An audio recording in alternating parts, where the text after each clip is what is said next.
dans lequel aussi il est allé prêcher aux esprits en prison. Lorsqu'il est mort dans la chair, mais son esprit vivant est entré prêcher les esprits qui étaient en prison. Qui sont des esprits qui étaient en prison?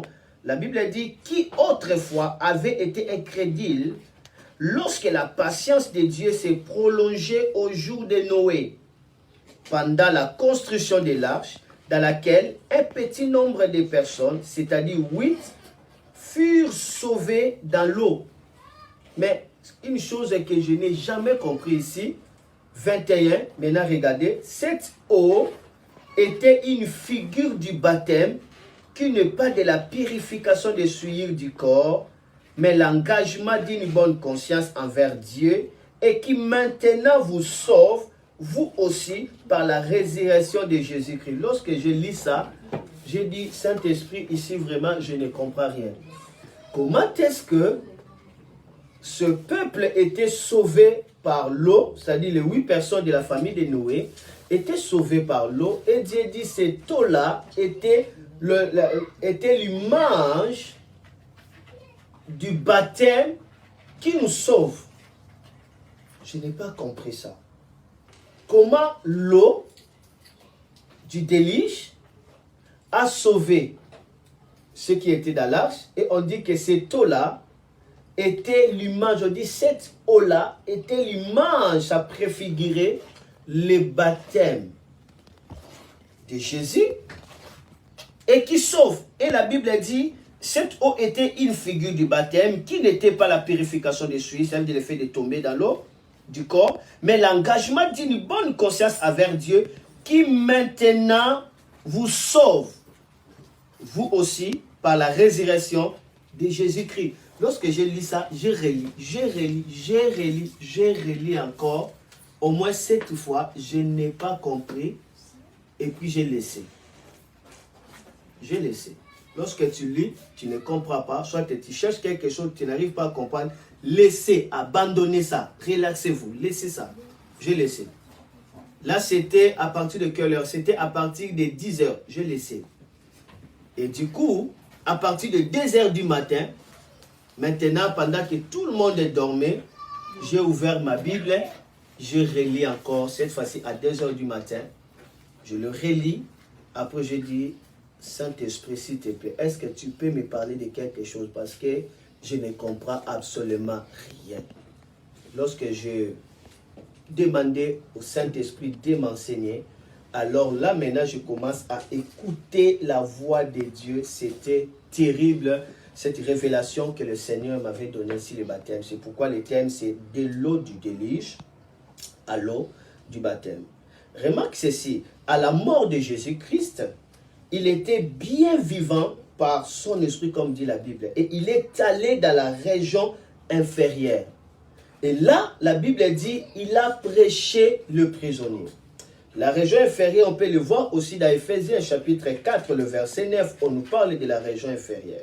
La Bible dit, descends dans ces régions inférieures. Ça veut dire, tu descends sur la terre, tu descends jusqu'à ce que tu entres dans le séjour des morts. Le séjour des morts, en fait, c'est le gouvernement, c'est le monde du ténèbre. C'est là où Satan prend des décisions avec ses acolytes. En fait, ce séjour des morts, ça se retrouve où? Ça se retrouve sous l'eau.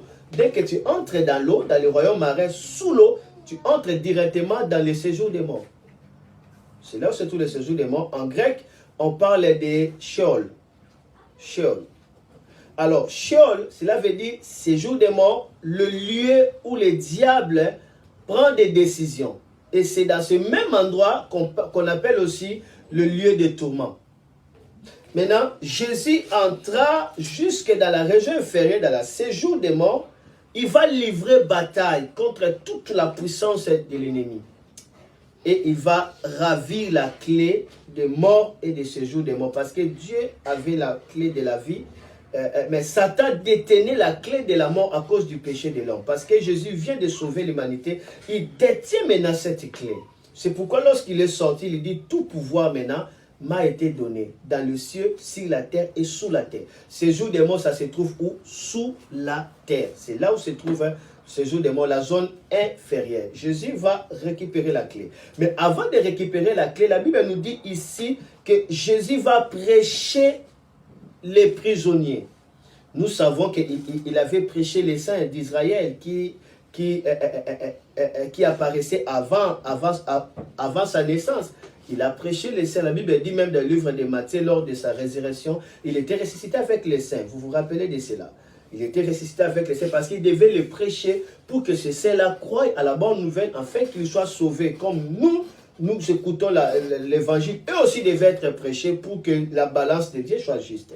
Mais ici, la Bible me dit quelque chose d'extraordinaire. Non seulement il va prêcher les saints, mais ici, on nous précise qu'il prêche les esprits prisonniers lors du déluge de Noé. Il va prêcher les esprits prisonniers lors du déluge de Noé. C'est clair ici, lorsque nous lisons dans le livre de 1 Pierre chapitre 3, j'avais d'ailleurs lu ça, le verset 18. Écoutez-moi, je vais être calmement, parce que c'est vraiment très élevé ce message. Amen.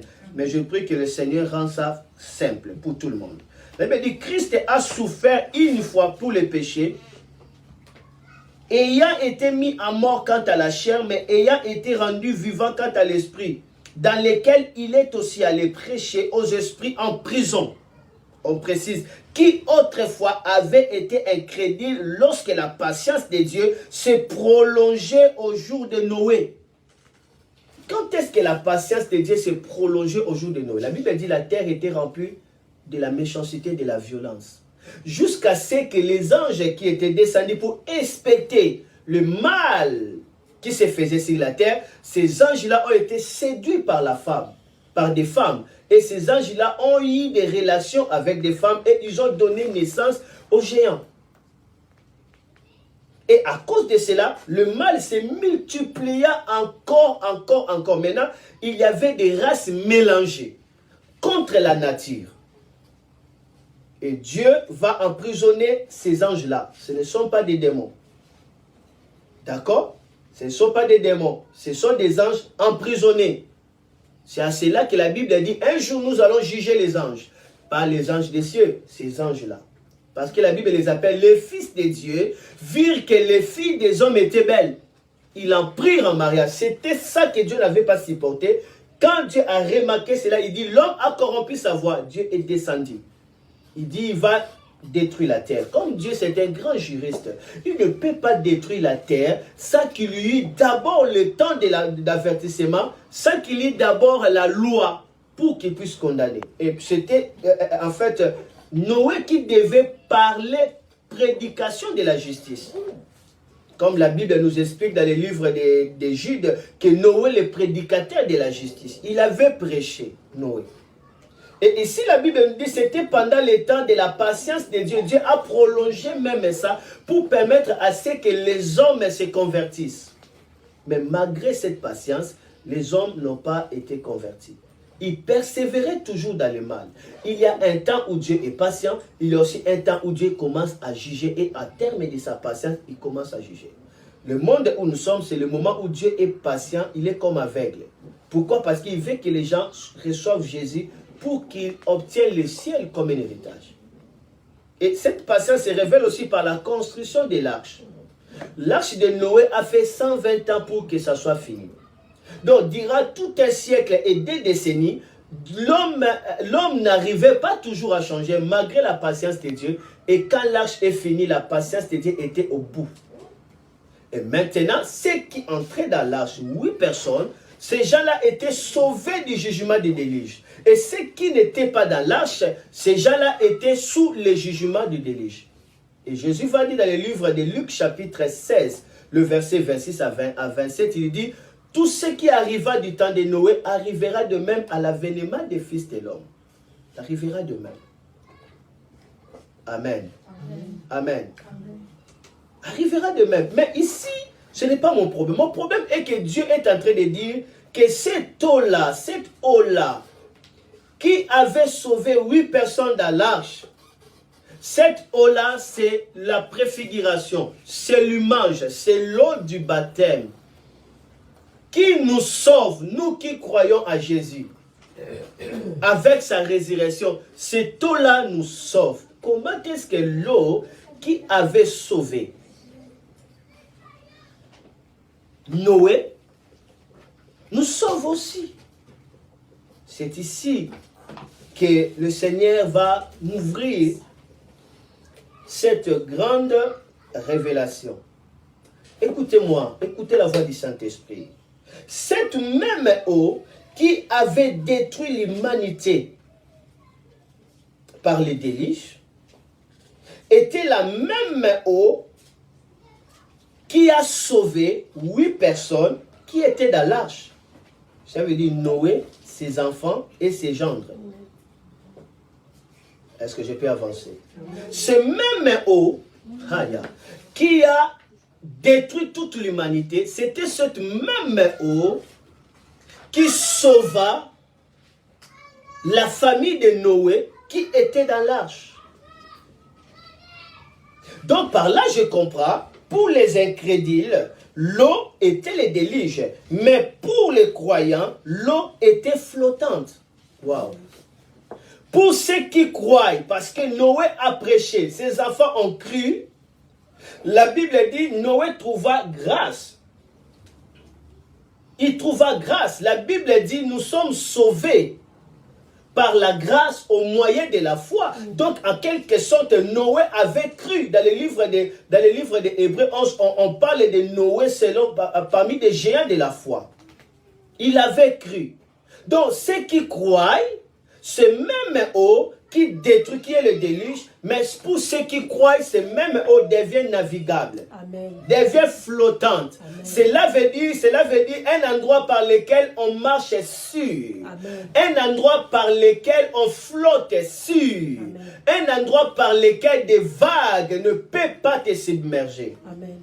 Cette même eau qui était des tempêtes, qui engloutit toute la terre, mais pour les croyants, c'était navigable, c'était flottante. Laisse-moi te dire, lorsque tu crois en Jésus-Christ, tu es dans cette eau flottante. Amen. Tu marches sur les eaux, tu marches sur la tempête, tu marches sur toute la puissance du mal. Amen. Alléluia. Amen. Je vais aussi avancer encore. Donc par là, nous devons comprendre que c'est cette eau flottante, c'est-à-dire qui permet de surnager, d'être au-dessus des vagues, des tempêtes. C'est l'eau du baptême. Amen. C'est l'eau de quoi? Du baptême. Parce que la Bible va nous révéler ici, clairement dans 1 Pierre, chapitre 3, versets 20 à 21, la Bible dit qui autrefois avait été incrédule lorsque la patience de Dieu s'est prolongée au jour de Noé, pendant la construction de quoi? De l'arche. Je vous avais dit, l'arche avait fait 120 ans. C'était la patience de Dieu. Pendant la construction de l'arche. Alors que la véritable arche est en train d'être construite. Jésus est allé au ciel nous préparer la place. C'est le moment de la patience de Dieu. Mais lorsque l'arche sera finie, il n'y aura pas la patience de Dieu. Lorsque le ciel, la place, tout sera OK, la patience est définie, parce qu'à ce moment-là, ceux qui ont cru vont entrer dans l'arche, qui est l'image du ciel. Et la Bible nous dit, cette eau était une figure du baptême, qui n'est pas la purification des souillures du corps, mais l'engagement d'une bonne conscience envers Dieu, et qui maintenant vous sauve, vous aussi, par la résurrection de Jésus-Christ. Donc, nous voyons que le contraire de l'eau flottante, le contraire de l'eau du baptême qui sauve, c'est l'eau du déluge. Parce que ce même eau pour les incrédules était le déluge, mais pour les croyants, était tout simplement l'eau qui flotte. Alléluia. Amen. Et la Bible dit maintenant, cette eau qui sauve, c'est cela le baptême. C'est cela le baptême. Alors, je vais aller petit à petit et on aura à comprendre ça. Parlons d'abord du déluge. Le mot déluge, ça vient du grec diluvium. Diluvium, c'est-à-dire grande inondation. Diluvium, grande inondation. Donc, nous voyons que l'eau qui sauva Noé et ses enfants, c'était l'image de l'eau du baptême. Comme la Bible déclare. Mais qu'est-ce que Dieu voulait dire à cela? Dieu voulait dire tout simplement, ceux qui acceptent Jésus, ceux qui croient au nom de Jésus, lorsqu'ils passent dans l'eau du baptême, en réalité, ils sont en train d'annoncer l'eau qui sauve. Pourquoi? Parce qu'en entrant dans l'eau du baptême, ils sont en train de faire le serment. Parce que la Bible dit, cette eau-là du baptême, ce n'est pas pour la purification du corps, mais c'est un engagement d'une conscience pure. Un engagement d'une conscience pure. L'engagement par rapport à quoi? L'engagement par rapport à la bonne nouvelle du royaume. L'engagement par rapport à quoi? L'engagement par rapport à une vie dédiée pour Dieu. L'engagement par rapport à quoi? L'engagement par rapport à une vie pour le Seigneur. Dès que tu as reçu Jésus, tu as crié dans son cœur, tu passes dans l'eau du baptême, cela veut dire que tu fais le serment. Et ce serment-là, ça devient l'eau flottante qui va te faire surnager. Au moment de l'enlèvement, toi tu vas monter. Parce que la Bible dit, alors que l'eau, alléluia, engloutissait le monde, mais l'arche de Noé était soulevée par l'eau jusqu'au sommet de la montagne. Lorsque la Bible parle de la montagne dans le livre d'Ézéchiel 27, la Bible est en train de parler tout simplement du royaume de Dieu, soit du ciel. Parce que la Bible dit, toi Satan, toi, Satan, tu étais l'ange chérubin au-dessus de la montagne sainte et tu fus précipité. Donc, l'eau qui monta sur la montagne, c'est l'image tout simplement de l'enlèvement. L'enlèvement, c'est l'image de la montagne sainte. Alors que ceux qui étaient en bas étaient engloutis, mais ceux qui étaient dans l'arche étaient au-dessus de la montagne. Voilà pourquoi la Bible dit, vous êtes une ville bâtie au-dessus de la montagne. Donc, ceux qui croient en Jésus, ils ne doivent pas se limiter en croire, mais ils doivent passer dans l'eau du baptême. Parce que l'eau du baptême, c'est l'engagement, c'est le serment. Dès qu'il fait ça, le ciel le voit, l'enfer le voit pour dire que cette vie est engagée pour le Seigneur. Amen. Cette vie a déclaré la prestation des serments pour appartenir à Dieu. Voilà pourquoi la Bible dit, c'est même eau-là qui avait sauvé 8 personnes dans l'arche, c'est l'eau du baptême qui nous sauve. Donc l'eau du baptême qui nous sauve, en réalité, ce n'est pas l'eau dans laquelle nous plongeons pour être baptisés. Non, c'est tout simplement l'effet dans le sens que tu entres dans cette eau en prêtant serment pour dire à Dieu, je m'engage de te servir toute ma vie. Je donne ma vie à toi. Dès que tu fais cela, cette eau-là devient pour toi l'eau qui te soulève. Amen. Tu ne verras pas la tempête. Amen. Dans le temps de Noé, Dieu a détruit par les déluges de l'eau. Mais dans notre temps, Dieu les détruira par les déluges de l'enfer. Donc, l'eau qui nous sauve, c'est tout simplement l'eau du baptême. Cela veut dire le fait de s'engager à Dieu. Lorsque nous lisons, parce que j'arrive à la fin, regardez avec moi Marc chapitre 16. Marc chapitre 16, le verset 15 à 16. Donc nous devons retenir que cet engagement d'une bonne conscience, comme la Bible nous dit, envers Dieu, qui sauve et qui connecte à la puissance de la résurrection de Jésus. C'est cet engagement-là. Lorsque tu t'engages dans le baptême, tu fais l'engagement qui te connecte à la résurrection de Jésus-Christ. Et c'est cet engagement-là qui te sauve. Donc, être baptisé, sans pourtant faire l'engagement d'une conscience pure, ce baptême-là n'a pas d'effet. Parce que c'est cet engagement-là d'une conscience pure à Dieu, c'est-à-dire tu t'engages pour Dieu. Tu décides que non, moi je suis pour Dieu. Tu décides que non, moi je sers Dieu.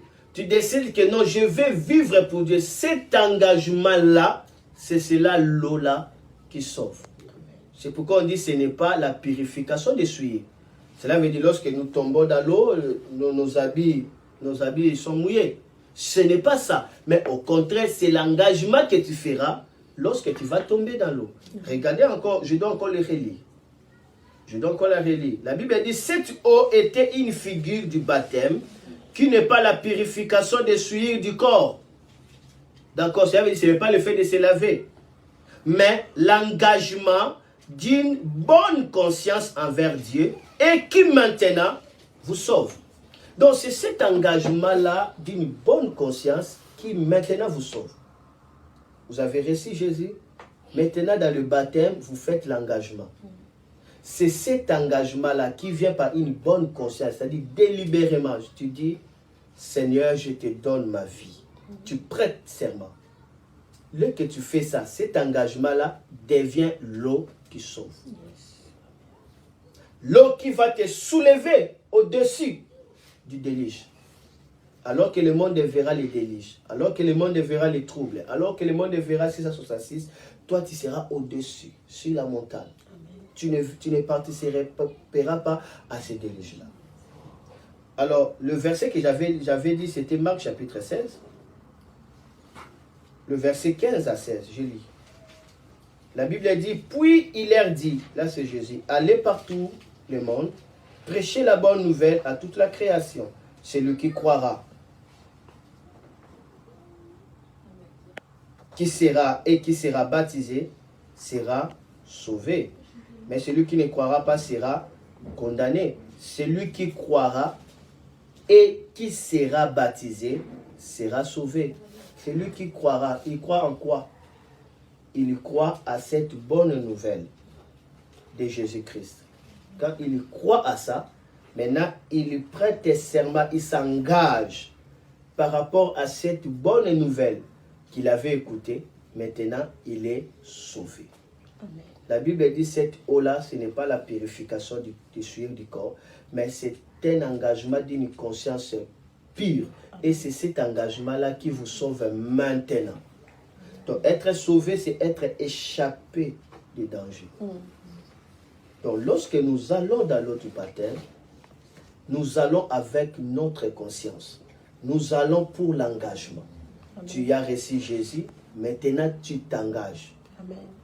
Et quand tu fais cet engagement, tu entres maintenant dans l'eau flottante. Cela veut dire que tu ne seras jamais submergé. Amen.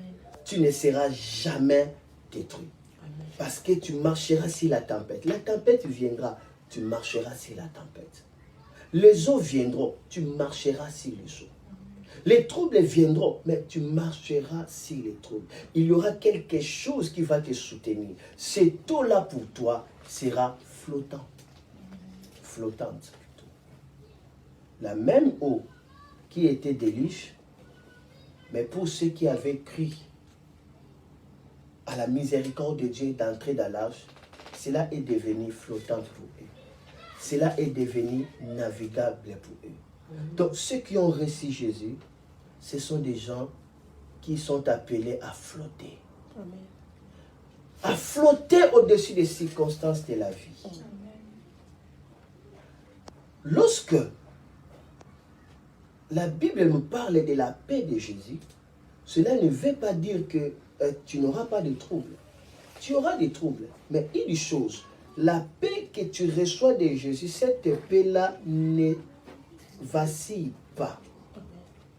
Ne part pas et ne revient pas. Ça reste intact parce que cela est collé à la personne de Jésus-Christ. C'est pourquoi tu peux remarquer au milieu du trouble, mais tu es dans la quiétude. Au milieu du trouble, tu es dans la paix. Amen. Au milieu du trouble, mais tu es dans la tranquillité. Parce que c'est cette paix-là qui garde ton cœur. Amen. Mais si tu n'as pas la paix de Jésus, tu cherches la paix dans l'extérieur, tu auras la paix, tu vas le perdre. Tu auras la paix, tu vas le perdre. Tu auras la paix, tu vas le perdre. Parce que la paix en l'extérieur, on le perd. Si l'argent est ta paix, mais tu vas le perdre encore. Tu continueras toujours à chercher l'argent, l'argent, l'argent, l'argent. Et en fin de compte, tu n'auras pas la paix. Mais la paix que Jésus nous donne, ça nous rend flottante. Comme l'eau flottante. Voilà l'eau qui nous sauve. Nous qui avons reçu Jésus,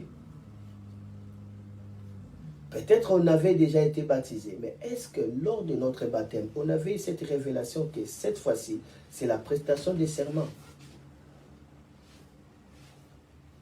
Le président de la République votait, il est voté, la Cour suprême elle dit il est voté, il est président, c'est tout.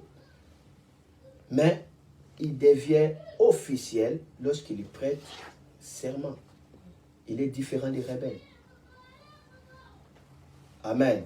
Et le baptême, la Bible nous dit ici, c'est un engagement d'une bonne conscience envers Dieu et qui nous sauve, la Bible dit, et qui nous connecte à quoi? À la puissance de la résurrection de Jésus-Christ. Voilà la pensée que Dieu nous avait donnée. Je vous donne les versets, Actes chapitre 2, versets 38 à 42. Vous pouvez les lire ça à la maison, Actes 2, 38 à 42. Il dit, que ferons-nous? Il dit, que chacun de vous puisse se repentir et vous serez baptisés pour le pardon de vos péchés. Et après, vous recevez les dons de la personne du Saint-Esprit. Par là, vous comprenez que l'eau du baptême, c'est comparable à ces mêmes eaux qui soulevaient l'arche de Noé. Amen. Alléluia. Amen. Et ceux qui s'engagent de tout cœur pour Dieu,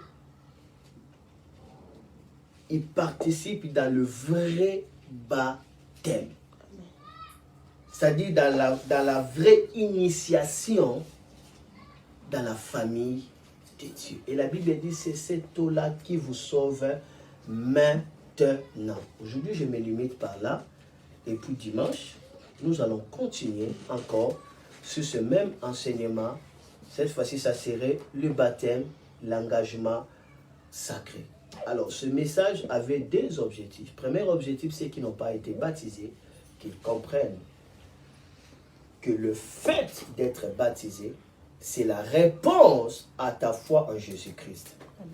Ceux qui croiront et qui sera baptisé, ceux-là seront sauvés. Ça veut dire que vous avez cru et vous faites la réponse à votre foi, le baptême.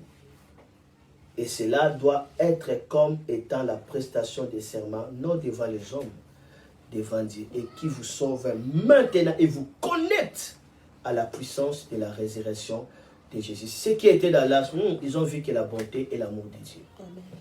Deuxième objectif, c'est pour nous qui avons déjà reçu des baptêmes depuis longtemps. Depuis longtemps. D'accord. Moi, j'ai été baptisé en 1996. Donc, 96, 96. Depuis longtemps. Mais le problème est que c'est nous qui avons reçu les baptêmes depuis longtemps, nous devons maintenant réengager cet engagement à Dieu pour dire que maintenant je viens de comprendre que ce baptême-là, c'est l'eau qui me permet de flotter au-dessus de toutes circonstances de ce monde. C'est la grâce. Et je m'engage avec une bonne conscience, Seigneur, si j'avais raté cette opportunité, je m'engage que ma vie soit pour toi, que je vis pour toi. J'ai compris que c'est toi qui es l'arche de Noé. Ta présence me fait surmonter au-dessus du déluge de ce monde. Je ne serai jamais inondé et j'aurai le ciel comme un héritage. Que le Seigneur puisse vous bénir. Merci. Amen. On peut acclamer le Seigneur dans le film.